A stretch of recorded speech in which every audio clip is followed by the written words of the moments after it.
What's up, everybody? Welcome to the GameOverGreggy show. I am one of your hosts, Greg Miller, alongside the producer/seducer, Nick Scarpino. Oh, Greg, we gotta get off this planet. You're wearing a hoodie. I am. This doesn't happen every day. It doesn't. It looks really good. I meant to take it off. It's slimming.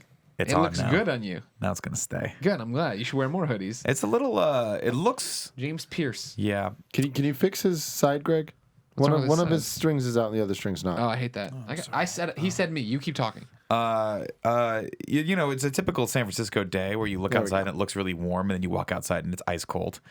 So I threw on the light hoodie just so I'd be prepared. It looks good. It's It really worked nice. out. Nice. It was a good. Thank you. Yeah, I'm guys. wearing Thank my you. hoodie because it's really cold. It's not. I walk into this house and every window's open. There's construction everywhere. Right. It sounds like freaking What's it sound like? dubstep. It's Dubstep. It sounds like Yeah. dubstep. It's a I pretty woke good up this save. morning. Oh, that's the pure one, Tim Gettys. I woke up this morning to walk Portillo, and as soon as I opened the door, I was like, "Oh, gonna be a hot one today." Literally thought that. Literally thought it was gonna be really hot. So I came up and opened everything up. And then of course, Colin and I are in here to do Colin and Greg live. Yeah. This thing's on. You got it felt hot. And then you went out there. It was not hot. It's very cold out there. an But I ice appreciate box. that none of you decided to close the We windows. closed one window. Okay.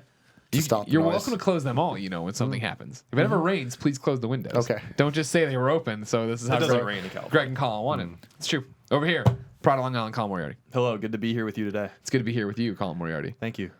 I'm glad we're all back together. Yeah. We're in good moods. E3 is done. It's been lifted off of us. Yay. We were able to sit around the table today, bullshit, be a bunch of assholes, because we didn't have to worry about some meeting to get to, some call to get on, worrying about booking somebody. That was. I will say this though. Out of all the E3s I've been to, of which there have been 10 now, I think this was my 10th E3. This was the most fun. Yeah, by far. 100%. I By agree. far. I mean, not that we didn't have fun before, but being on the show floor, seeing everyone, it was like a coming out party for us. Like, Yeah. to the industry, which was really, really cool, and having the branding. Kevin, it's a term. Go Oh, close okay. the windows, Kevin. Just close the window right there. Not that window. That That's not window's that not gonna window. do Has it. That's not gonna Kevin, do it. that Don't has shut that nothing. window. Kevin, that has nothing to do with it. Stand your Literally ass does it. up and go shut the windows in the fridge. One of the fans said he doesn't like me crossing. Oh, 'cause I it's don't care what cold. that one fan said. Everybody else loves it. That's Kevin, everybody. He used to not be able to be on camera. It was fun though. I will say this, and I told you guys it about one day into the show floor when we were streaming for 6 hours straight. I have a newfound respect for people that are on camera. Before, I used to think that they were just whiny babies, always just constantly complaining about everything, trying to act like they weren't trying to complain. Like, oh, I'm not trying to complain No, right now. man, it's not like I don't But- necessarily have anything wrong. Everything's really good. But this chair is a bit uncomfortable. Right, but this chair is just not going to work for me for the next 6 hours. Can we get that changed out? Okay, thanks. No, but realistically, man, I mean, it takes a ton of energy to do that. Yeah. It takes a ton of energy, and I mean, all of the energy from as a from a producer standpoint, you kind of put in before it to kind of get the In the thing lead up. going, and then once you're there, if you've done your job right, you're just kind of managing it and making sure that everyone's kind of where they're supposed to be and drinking coffee and making PAs go get you Starbucks or whatever. Shout But- out to Grayson. Grayson was the bomb. But this I've never been so tired as I was day two. Ooh, day one, I was like, this is how I feel Yeah, at the any end of day. day My 3. God. Yeah. And I think a large part of it was the fact that the booth was open. Yeah. And so, which was an awesome opportunity because it means that all of our friends from the industry and just in general, anyone that was there that knew us or wanted to come say hi could come say hi, which was super freaking cool. Yeah. But I was like really enthusiastic about that and did not save enough for the stage show. Sure. And so you can see by the third day, I'm sure there's plenty of gifts around there where I'm just like this. And people are nudging me to wake me up. It's Like, more Nick, get gifs up, of- get up. Somebody sent during the Devin Sawa interview a whole bunch of gifs of me reacting to you because I was asking real questions and you just kept asking bullshit, and I would turn and give you this stink eye. That's fair enough. I felt bad because we got in a really good role there with Devin where we kind of went through his history, which is he always has to do, and then I started talking to him about fighting, which I was like, oh, I didn't realize that you actually knew how to fight, like, and all that stuff. And then Greg's eyes just glossed over, and he quickly That's turned not the true. subject. He told Devin Sawa, and he was like, yeah, I took what 5 years off the industry, and Yeah. I just went to Thailand. Which I or feel like whatever. you just glossed over And I was that. like, let's and talk then about we had to go to this. commercial. When we came back, it was Hot Pepper Gaming. Yeah, it was unfortunate Plus, because I there was really, all these women all over him. yeah, that's hilarious. Maybe I like one that I day in my brought that. life. That was my one good deed of That's each. your That was your contribution. contribution. That was, yeah. Meg Turney, I Justine, Chloe Dykstra. I'm not forgetting anybody, right? Nope, that was it. Andrea Renee came eventually. Andrea, well, she Andrea was came after for the a fact. bit. She came for the Yeah. Hot Peppers. Yeah. Yeah, that was a really cool segment. I would have loved. I mean, hopefully we can see him again and maybe put him on a show in the future. Anybody who met us on that show is never going to hang out with us again. Well, we won't make him eat the pepper again, but it would have been fascinating because he told us off camera. You were like, so you quit for 5 years? He's like, yeah, man, I was burnt. Like, I did it for. He was a kid actor and like a child star, so he did it from like his early years into his teens, and he was like, I was just burned out, man. I just wanted to go away for a few years, and I'm like, what is that luxury like? Now I'm sure it's obviously like doing any job on that level where you're constantly auditioning and constantly having to do those hard days of work is probably burns you out pretty quickly. But like, I just at this point in my life can't imagine walking away from his career like he did. That takes a lot of stones and a lot of like, I mean, it just takes a lot of like, I can't imagine being that burned out on something and going like, I want to walk away. I guess I can. I guess I probably can. But all things considered. But it's pretty cool because he was a big name back in the late 90s, early 2000s. He did like Idle Hands, he did Final Destination, he did all these huge Casper. He did Casper, which I don't even realize he did. I don't think I ever saw Casper. Was he?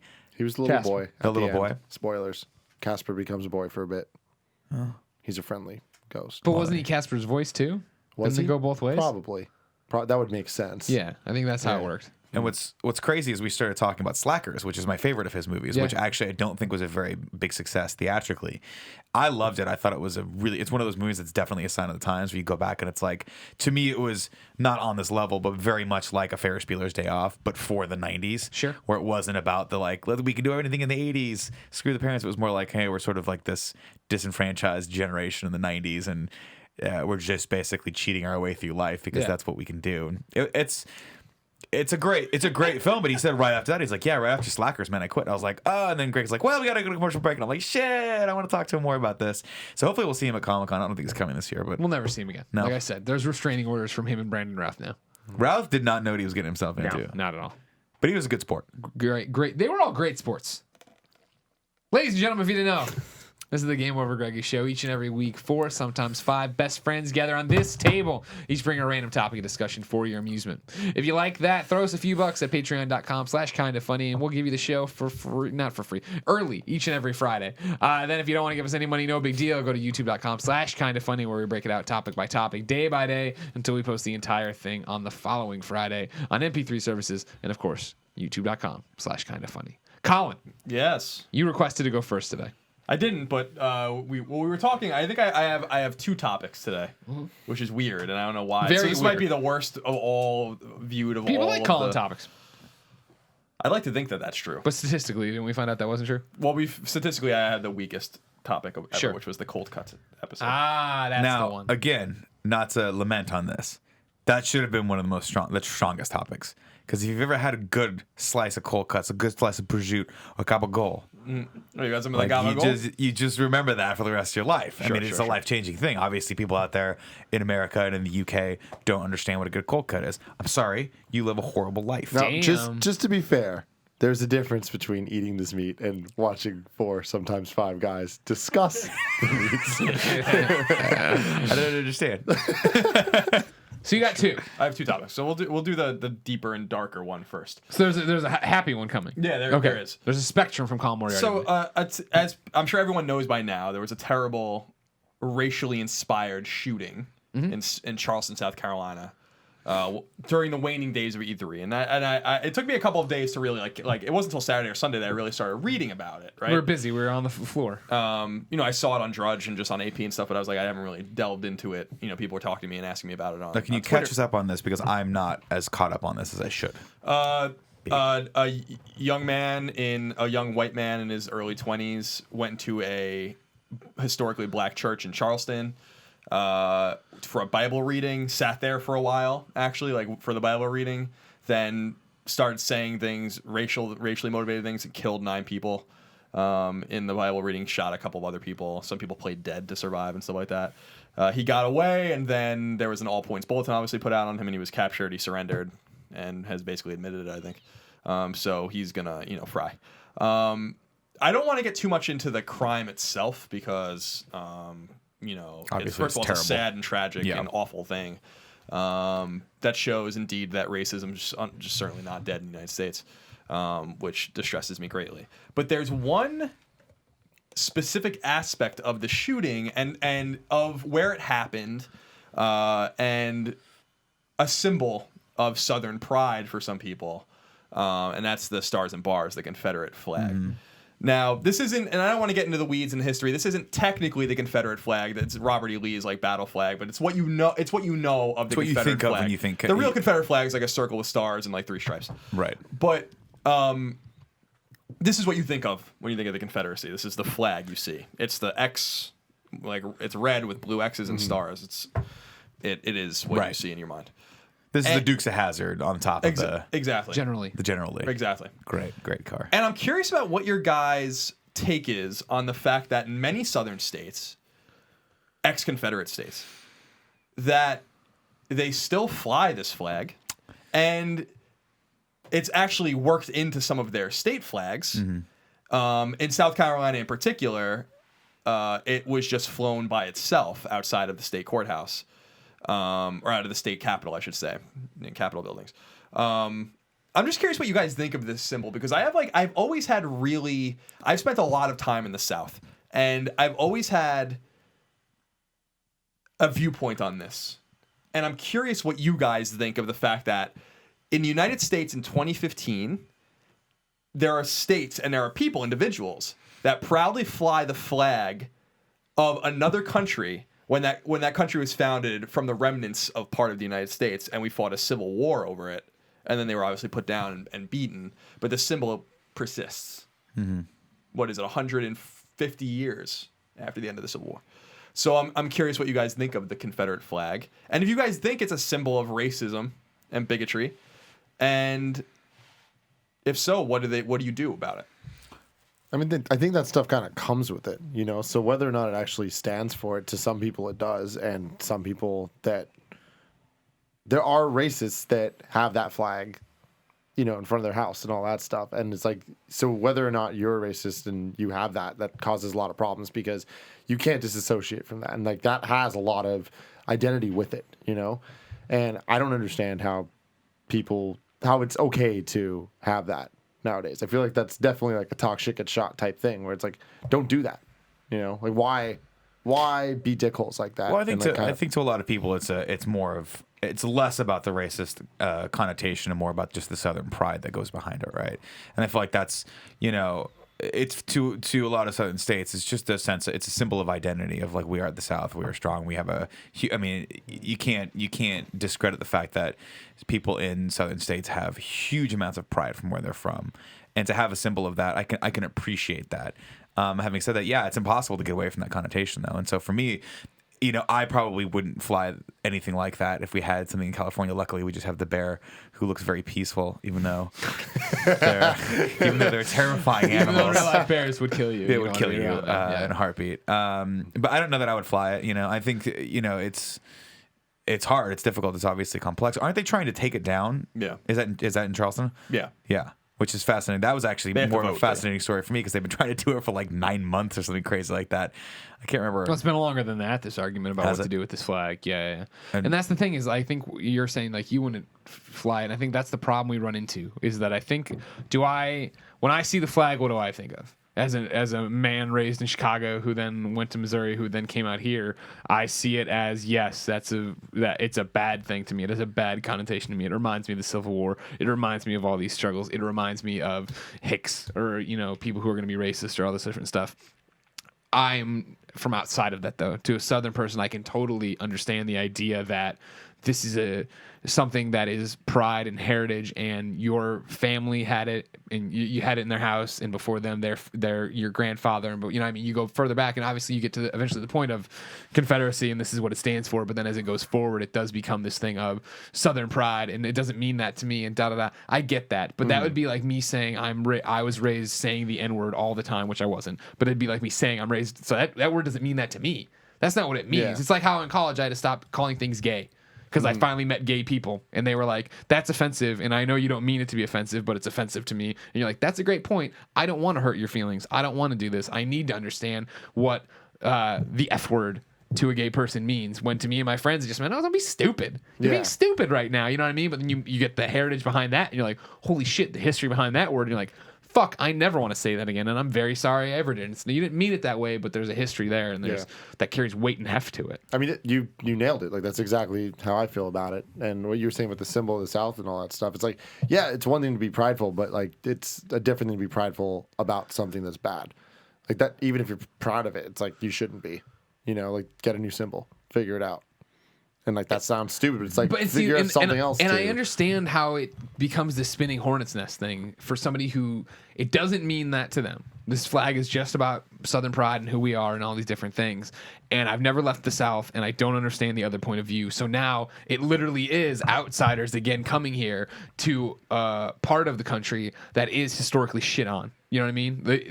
It isn't just that if you're having the stars and bars that I'm calling you a hick or a racist, right? You fucking tell someone you're from Alabama, like, oh, you know what I mean? There's that thing that goes with it. And again, even if you haven't left it, you've just seen it in movies, you've just heard it on TV. You know what I mean? You already have a chip on your shoulder. I feel, especially if you haven't gotten out and seen that the world and the country is a bigger place than that.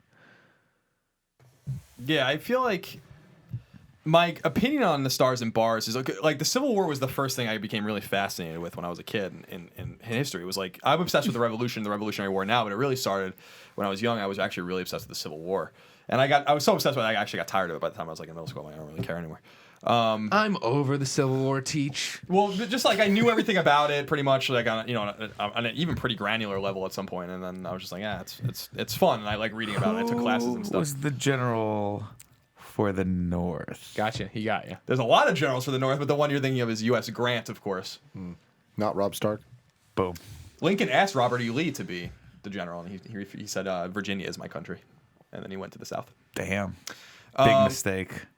Big mistake. Depends on how you look at it. Robert E. Lee lived a pretty fruitful life after the war, which is a problem. And this is what I'm coming down to with it. I think a lot of it requires a little bit of historical knowledge, which I think you guys might have, but I think a lot of people don't. And why I feel a certain way, which we'll get to about the Confederacy and the stars and bars. The Confederacy was founded by traitors and was a secession movement started in South Carolina, which is why this is especially loaded when you look at South Carolina's history with the Confederate flag. Fort Sumter and all of that happened in South Carolina. The secessionists, the mainstream secessionists, if you look at the revolutionaries in the 1770s and 1780s that were located in Virginia and in Massachusetts primarily, well, then they were in South Carolina in the 1850s and 1860s. And they left first. So there's history there in terms of the Confederacy and in terms of South Carolina and their role in the Civil War. They were the ones that left first. And then everyone else followed. 6 states and then the rest of them later. And my big problem with this, having spent a lot of time in the South and places like North Carolina and especially in Virginia, because I've had family in Virginia for a long time, and in Richmond especially, and I've told this story before, is that when you go to Richmond, there's a thing called Monument Row. Have you ever heard of it before? It's a road of beautiful houses, and at the center of each intersection is a massive statue, a huge statue. And what are the statues of? Stonewall Jackson, Jefferson Davis, Robert E. Lee, et cetera, et cetera, et cetera. These are the people that you revere. You know what I mean? So part of it is, I don't blame Southerners today or even Southerners yesterday on having this kind of pro-Confederate stance or this pro-Southern stance, and these are our people, these are Southerners. The fact of the matter is, Robert E. Lee and Jefferson Davis and all these guys should have been hanged after the war, and the only reason that they weren't was because they were afraid that the Civil War would just never end. You know what I mean? So it was Reconstruction was basically more of a well, let's just let them. Lincoln and Andrew Johnson, who took over after Lincoln died, they were basically like, well, the fuck are we really supposed to do? Right. Like we should just occupy the South for a little while, make sure the black people have the vote, and then just let them back in. We can't have punitive things going on, which a lot of the Northerners wanted. A lot of the Northern senators and congressmen wanted punitive measures taken against the South, and they should have had punitive measures taken against the South. But the fact is that we destroyed the South to such an extent during the war that their economy was set back 100 years. I mean, it wasn't until after World War II that there was any sort of economic parity between the North and the South, and it all went back to the 1860s. But what troubles me, all of that said, and that's all my opinion. Some people might gasp thinking that I think Robert E. Lee should have been hanged as a traitor. He was a traitor. And I don't care what he did for the United States and all this kind of stuff. The fact of the matter is it was brother against brother, and it wasn't a war we asked for in the North. And I don't know about you guys, but we fought in the war. The Moriartys fought in the Civil War. So we did have blood in that game. I think the Scarpinos were still making pizza over in Italy. my Italian Unfortunately, at that side never came over Yeah, my until Italian right side before didn't overtime. come over until probably about 100 years later. But the Moriartys did fight in the Civil War. The Millers made loud jokes on the sidelines while commentating about it. Good job, Moriarty. Way to load your musket wrong. But regardless of how you feel about the war and the way the war went down, the fact of the matter is that the Civil War was fought over the retention of slavery. And this went on for decades. And there were a lot of... The war went on for 4 years, but the argument over slavery and the compromises, like Missouri Compromise, for instance, well, all of these things happened to make sure the war never happened. In other words, let's admit Maine into a state as a free state so we can admit, whatever it was, Arizona, or what wasn't Arizona, it was Texas or whatever, as a slave state. Complete balance, right? So that one side wouldn't... The whole fear, as you guys know, is that eventually the slave states would be outnumbered, and then the northern states would just be like, well, we're not going to have slavery anymore, and there's nothing you can do about it. And so, not risking that, the South seceded after Abraham Lincoln was elected. And they seceded for one reason, to retain slavery. And anyone that argues any other way around that is ignorant of history and ignorant of American history. And I am sick of the states' rights arguments and all these kinds of stuff. Yeah, they believed in states' rights. All of them did. They were all 19th century Americans. So they all believed in states' rights. But this whole revisionist history about where the Civil War began and what these things mean and these symbols mean and what it was fought over, it's fucking bullshit. The Confederacy was founded to keep people in bondage, and that flag symbolizes that country. You know what I mean? Right. And so, as much as I appreciate history and think that the Confederacy has history worth knowing and worth learning, and I certainly know it, and a lot of people should know it, there's no business hanging that flag in the United States. And I'm not saying you don't have the First Amendment right to hang it. Of course you do. Do whatever the fuck you want. Hang a swastika if that's what you want. It's a matter of, is it in good taste? Please don't hang a swastika. Obviously, hanging a swastika is in fucking terrible taste. Yeah. But no one's questioning that you can't do that if you want to. Sure. But hanging a Confederate flag is a symbol to a lot of people of hate. And it's not a symbol of, well, it's a symbol to some people of hate and some people of pride. Sure, some people look at it as pride. But the symbol is what the symbol is. Sure. The Confederacy was a united country for 4 years that we had to fight, and we lost lots of people doing it. And I've used it before. It wasn't a trivial amount of people that died in the Civil War. Half the people that we ever lost in warfare in the United States, from the Revolution through now, were lost in the Civil War, and a lot of people don't realize that. Us killing each other. So these symbols are loaded, and it has nothing. It doesn't necessarily have anything to do with X, Y, or Z. It has a lot to do with racism and slavery and all these kinds of things. And what bothers me the most, there's a few things that bother me the most. I've known people that have flown the stars and bars in my life, and ironically, some of them aren't even from the South, which is big Dukes of Hazzard. Which is like fucking insane to me. What I mean? I knew a guy from Vermont that used to fly that stars and bars. I'm like, what the fuck are you doing? Right. That's not your country. You know what I mean? And that's no one's country. Yeah, it's interesting. And that's when you get into that debate of like whether or not they should take the flag down at South Carolina capital. Yeah, it's the capital. Excuse me. That it seems like it's kind of a no-brainer.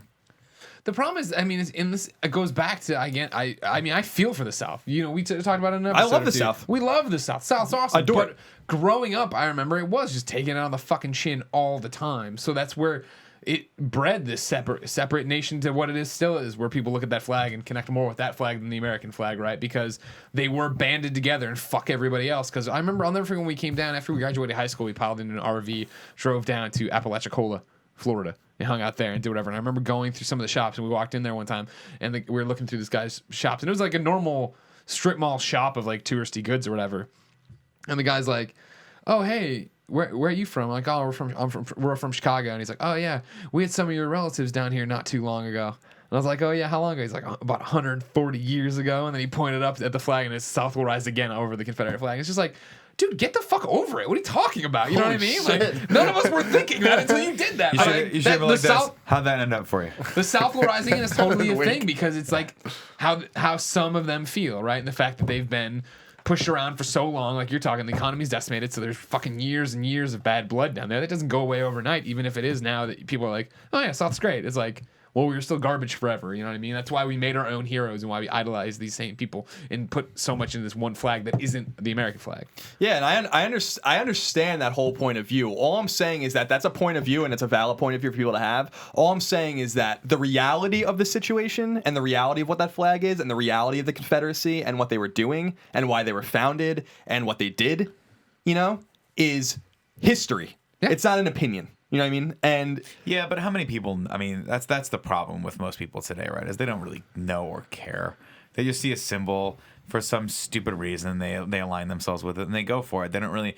Not a lot of people are as historically conscious as you are, right? Most people, I think, just see that their fathers flew the flag. They love their dads. They're not really racist, but they don't really care. You know, they're just going to throw it up because they think for one stupid reason or another, it's a symbol of pride that they can have in where they live and with their friends. And it's unfortunate because they probably, I mean, my hope is that as time goes on, as new generations go on, people become a little less ignorant or they become a little more educated to what that symbol means and they're less inclined to fly it. But Well, you hope this is the wake-up call. Yeah. Right? The fact that there is, like, legitimate conversation, it seems like, about bringing it down and not having it fly above Capitol buildings. right, and you have to understand that also the history of the Confederate flag. And this is another interesting thing. I was reading about this, and people I think know this innately, but they don't think about it. The Confederate flag in Reconstruction and then up through Jim Crow and stuff like that, that was a symbol, but it wasn't. The South will rise again when things people were saying back then. Of course, you know, you had the Ku Klux Klan running around and a lot of terrible shit happening in the late 19th century in the South. There's no doubt about it. Once the federal troops left the South, it was fucking over. You know, for like another 2 or 3 generations for black people down there.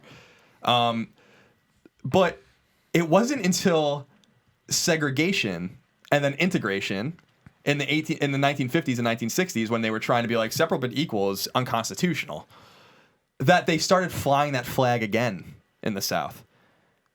So it's a loaded symbol. Everyone knows what it means. yeah. You know what I mean? And that's the thing that bothers me when the Southern governors in Arkansas and all these places, South Carolina for a bit, other places were resisting the integration of schools. That flag meant something to them again. Yeah. Rebel. The rebel yell. Exactly. And so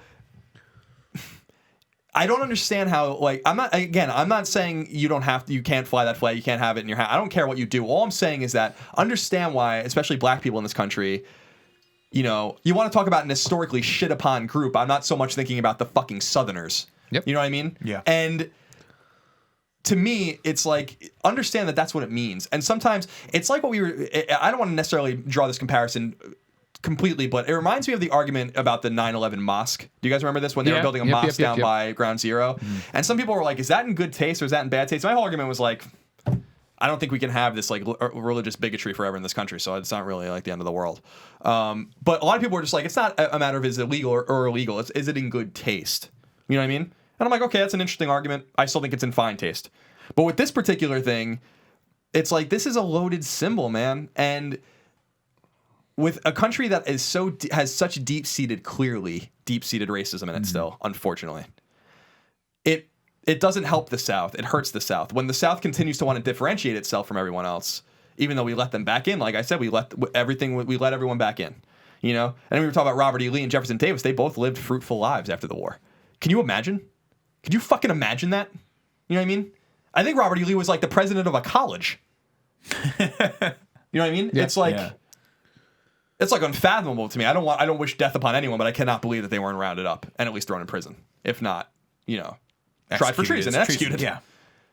And one of the comparison that really bothered me about it, I was reading a piece where they were like, some people look at it as like when New Englanders fly the "Don't Tread on Me" flag, and I'm like, you have to be fucking kidding me, you know? The "Don't Tread on Me" flag was the symbol of the American Revolution. That was all of our revolution. That was everyone. All 13 colonies and everyone, you know, and they fly the "Don't Tread on Me" flag outside of the San Francisco courthouse and outside of the San Francisco State House. So that goes to show you how not removed it used to be from New England and how completely removed it is from New England now. It's a symbol of our revolution. This is a symbol of a different revolution. And these people are not fucking revolutionaries, you know? They wanted to keep a status quo that was harmful to people to protect their economic interests, and everyone knows it. And the whole South will rise again thing in the South, we clobbered the South because they were bound to get clobbered. Everything was against them in that war. It was a war that they fought that they had no business fighting. They had no business starting. They knew how it was going to end, you know. And it wasn't even, you know, there were some competitive battles, of course, but manpower and economic power. No one identified the South. No one, you know, like England and all these countries, you know. The South believed in something called King Cotton, which was so powerful. Their whole thing of being like, everyone needs cotton, everyone needs textiles. We can get Europe in on the war, and they sent emissaries to England to try to get them to fight the North. You know, because they believed in there. And England was like, "You fucking crazy?" Nah, you know, like no one acknowledged them as existing. So the war had a predetermined outcome anyway. But whether it ended in 1865 or 1870 was going to end. I wanted to talk about this, and I know I was a little bit rambling, just to get my thoughts out on this, because I love the South, and I spent a lot of time there, and I enjoyed it. I think the people there are wonderful people. I think that there's a great deal of diversity down there. I think that there's great food and great heritage and great music. There's a lot of things, but when you see that symbol and that flag and what it means and what it meant in 1865 and what it means now, it's like a fucking no-brainer. And it really disturbs me that it's even an argument. Take the fucking flag down. You know what I mean? But hopefully that's what this discourse will, this nationwide now discourse will shed a little light on, right? I mean, no change is never affected overnight, especially in this country, especially in this world. So hopefully this discussion will start to influence the newer generations, because it's not just going to happen overnight. But yeah, the taking down of the flag would be a huge, like, at least thought starter for a lot of people, whether or not it's going to invoke good thoughts or bad thoughts, depending on which side of the line you're on. You're saying change can't be done overnight, which queued it up. There's a simple way to solve this. Taylor Swift just has to write a letter. That's all she got to do. She just writes a It'll letter. fix everything. South She Carolina, beat Apple. Please take this down. 17 hours later, it'll be down. That's true. She'll I'm probably so get happy done. about that, by the way. Yeah. That should beat Apple. Well, also just that's another topic, but I'm very happy about it. Got it. Yeah. And I want to say something else too, and this was something I actually came out and talked to Greg about it right after I read it. For people that don't think that it's necessarily a racist symbol, or like, I'm not going to give the guy any notoriety that this is a piece of shit and he's going to fucking burn for what he did, and everyone knows it, Mm-hmm. But he wasn't only flying the Stars and Bars; he was flying he had the Rhodesian flag.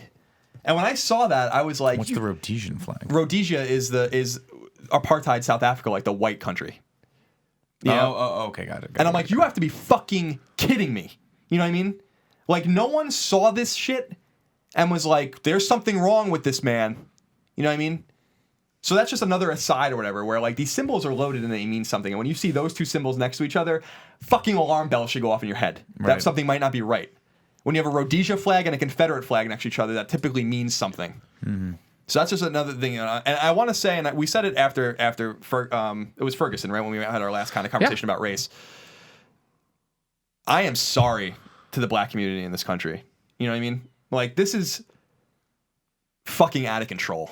You know what I mean? With some of the things that are going on in this country. And I'm not saying that it's everyone. Let me ask you this question. Do we think that it's been escalated lately? And this is the big question. Is it escalated? Is race relations worse in this country than it ever has been, or at least in the last 20 years? Or is it just because we have such a big mainstream media with Twitter and social media that we're now just seeing I how think bad that's it what is? it is. I think it's just the fact that when this happens now, immediately everyone's talking about it, and everyone is, having this conversation, and you were getting the information. I feel like we wouldn't necessarily hear about all these things even a year ago, 2 years ago, but now it's like everywhere, which is great. I mean, it's bad that it's happening. It's bad that there's this many stories, but it's good that people are aware that they're happening. And then now people. This is the most I've ever heard about the Confederate flag in my entire life. Has been in the last couple days, just based on my fucking idiot friends on Facebook that don't know what they're talking about, but they post some article that is actually relevant and makes sense. You know what I mean? So it's like even though the majority of people talking about shit don't know what the fuck they're talking about, at least it's being discussed. Sure. Which will lead to something, which will lead to some form of change or some form of at least. Well, I'd like to believe over the last couple of years that we've trended upward as far as change is concerned, right? Especially in this country with relationship to race relations. But I mean, every time you hear something like this, or you see something like this, you're like, shit, there's so much more work that needs to be done. There's so many fucked up people still in this country that believe something that is counterintuitive and counterproductive to the way we should all be getting along with each other. And it's messed up, man. And it's especially screwed up when it's an officer of the law. And I'm not going to go out there and say that. I mean, I've known a lot of friends of mine that are cops, and they're great people, and they do a great job, and I thank them for their service to the community. But holy shit, how terrifying is it when you see a cop just randomly shoot a guy and then put a gun next to him on someone's like cell phone? They're taking this footage of it. Like, that is terrifying. Yeah. And if we're just now as a society waking up to this, well, holy shit. Keep your eyes open and take some goddamn caffeine, because we need to figure this out, and it needs to be figured out like sooner rather than later. Which is exactly what we said in the Ferguson episode. I mean, like, we're back to where I was with the Ferguson episode of like, this is great, and it's great to have these conversations. And if South Carolina can just hold on 2 weeks, there'll be something else everyone wants to talk about, and no one will be paying attention to this because the same thing that happened with the Ferguson thing. Yeah. I was like, this sucks. This is terrible. Everything's fucked up. How do we fix it? Nobody will. It's too hard. There's no easy solution, so we won't fix it. It'll keep going. Well, in regards to Ferguson, I mean that was that was a hot spot for that sort of story right when that happened, because that was the same time. Right, but remember, then it went down. I forget what the next giant the thing guy in was. New York got strangled by a cop for not going to the ground. But then it went down, and then then it was the 2 other events happened. Then it was Baltimore, and everybody was back on this. Oh, nothing's changed. Hey, everybody, that thing we were super fucking mad about a while ago that we forgot about, we didn't fix that problem. Now, oh wait, and then we went away, and something else happened. But see, I think that's. I mean, I think not that it's in any way, shape, or form good that these things are happening, but the fact that there is a steady stream of socially conscious stories coming out like that, I think hopefully will affect some sort of positive change in relation to. If not anything else, it'll tell everyone out there that's going to go out there and commit, a hate crime or a crime against that's racially motivated, that there are people watching. And guess what? You can't get away with that shit as easy as you could have even 5 years ago, because everyone's got a phone that's directly linked to millions of people out there. And if you do something stupid, everyone's going to know about it. Mm-hmm. I mean, and that's. It sucks because the internet's a double-edged sword, right? Everyone wants their privacy, but at the same time, the fact that we all have none can actually teach us all something about how we're supposed to get along with one another, right? At least it's some sort of fucked up, misguided self-policing that maybe you're being a good person because you're a good person inherently, or maybe you're being a good person because you'll be shamed if you're not. Yeah. But either way, hopefully we all come out of this the end of this 20 years from now and look back and say, Jesus, Twitter and social media caused more good than bad. I don't know. Or we'll just be so goddamn narcissistic 20 years from now, we won't even stop to think about each other. We'll see. Yeah. Or if Colin has his way about it 100 years from now, the entire... It's not Colin. The scientists will just die. I don't even have a car. I'm not responsible for the CO2. That's true. I don't know. I really feel bad for the black community in the United States. Yeah. Like, I just... I see things like Baltimore, and I tweet about it. And I'm like, this is fucking completely outrageous. Like what they're doing to their own communities and stuff like that. But then it's like, you know what? You sit back and you think about it. It's the same thing in Ferguson. It's like, I don't like lawlessness, and I don't like rioting and looting and all that kind of stuff. But it's like, what the fuck else are you supposed to do? What are you gonna do? Like at some point, like no one is listening. Yeah. You know what I mean? It happens over and over and over again. And we have this fucking idiot now in South Carolina doing this to a bunch of innocent people at a fucking Bible reading.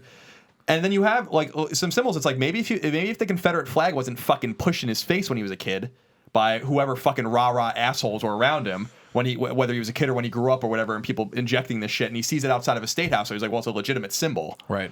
And then and it's like, there's certain things you can do. Everyone wants to blame guns, and that's your prerogative, I guess. It's not fucking guns' fault. It's unbalanced people, ignorant people, racist people, stupid people that do this kind of shit. And it's a tragedy, man. So yeah, I wanted to talk a little bit about the Confederate flag, but also the history of the Confederacy, the way the South doesn't engender good feelings when you don't call out people like this. The fact that you have to I respect the legislative process, but you have to have a vote to take the fucking Confederate flag down. Yeah. Take the flag down. Well, also, what a tremendous waste of government resources. They've been on this subject for a while, right? This is not the last week. They've been trying to fucking take this flag down for a really long time. From what I understand, I could be completely wrong. Yeah, it was voted down, I think, earlier in the 2000s. But think about that. Think about it. It'd be hilarious to add up all of the hours that have gone into this and put a dollar amount behind how long it's taken, how much it costs to take this damn flag down. Because I bet it would be in the hundreds of thousands at this point just to take a flag down. Yeah, it's infuriating. So, I don't know. Everyone, wake up. Wake the fuck up. Yep. What Greg says is true, is that it's just cyclical and everyone gets distracted. But it's the same thing I feel about with money in politics, where everyone blames, there's too much money in politics, and so everyone drowns it out. If you paid attention, the money wouldn't matter. And if you fucking paid attention to what was going on, then what happens next wouldn't matter either. Yeah. So there's just way too many fucking excuses. So you're going to vote for Trump? So I'm going to vote for Donald Trump. No, you know what I mean? It's the same thing. It's like, Citizens United, blah, blah. It's like, the money's not relevant. Your fucking attention span is the problem. That's the problem, yeah. It's not like it's 1900 and we have to worry about read everything on fucking broadsheets given out after you get out of work on the Evening Post. We have the fucking internet. Educate yourself and figure these things out. We should do a test at one point to see how quickly we can bring I think we're probably on the same level. You and I, maybe Tim might be a little bit farther back, but what he lacks in political knowledge, he more than makes up for in Taylor Swift knowledge. Yeah. It'd be interesting to see if in one day if I can get up to speed, at least enough to speak intelligently on all the candidates. that are running in the next race. Seeing as how I can't get you to make time to listen to a CD, I doubt it. Shake it up. Shake it up.